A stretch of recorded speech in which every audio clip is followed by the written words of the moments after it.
think I think that now that AI has proven itself and we all use it every day, I think that the next step is to understand the value that agentic tools play into any business or any person's job.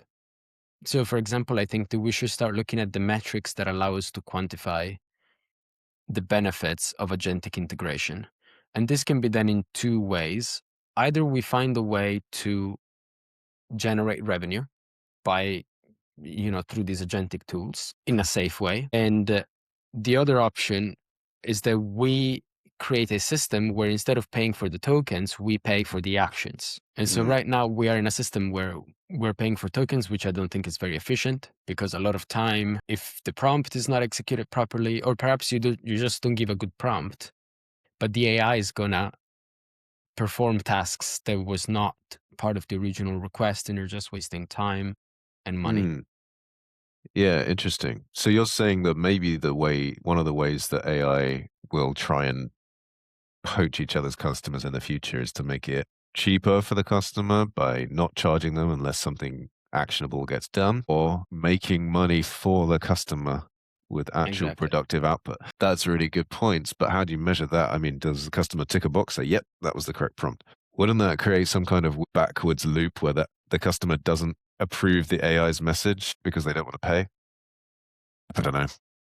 Yeah, I mean, I don't know the intricacies and details of how you manage that in an objective way, but I think that now it's just because, as we said, the only companies that are making money now are the chip makers, and the rest of the world is either generating the tokens for the model or either using them. But then down the line, there is no revenue that goes on the balance sheet. Yeah. So you know, I I think about myself, but I also think about other colleagues of mine, and I'm also guessing what some of the companies that I've worked at are doing now with their tools. And I'm struggling to see exactly how do you quantify the benefit that comes from AI. Yeah. I think that there definitely is benefit, but it's hard to quantify. You're right. And I think it's a really interesting idea that we can start to actually sort of quantify and measure just how much benefit and, you know, actionable stuff it's done, or profit making, addition to your business or personal work that it's done. And that's a really cool idea. How to measure it is almost a little bit besides the point, right? Maybe it's just a sort of conceptual thing. Maybe the next phase of AI is to sort of prove to the customer that we're the best at making you money.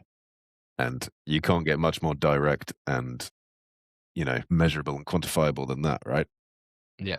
If Yeah, for sure. company A, you make 5 times as much money, and company B, you make 6 times as much money using our product, then people are going to use company B, right? I mean, it's simple as that.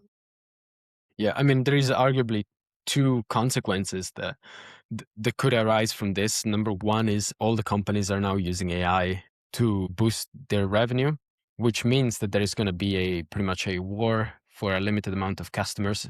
So that doesn't look great. And then the other option is that the AI models, so the different OpenAI and Anthropic, actually copy your business model Mm, just by looking at what prompts have generated the most income I in a mean, specific month, and then they can recreate your business model. that might not This be is great for probably, customer yeah, trust.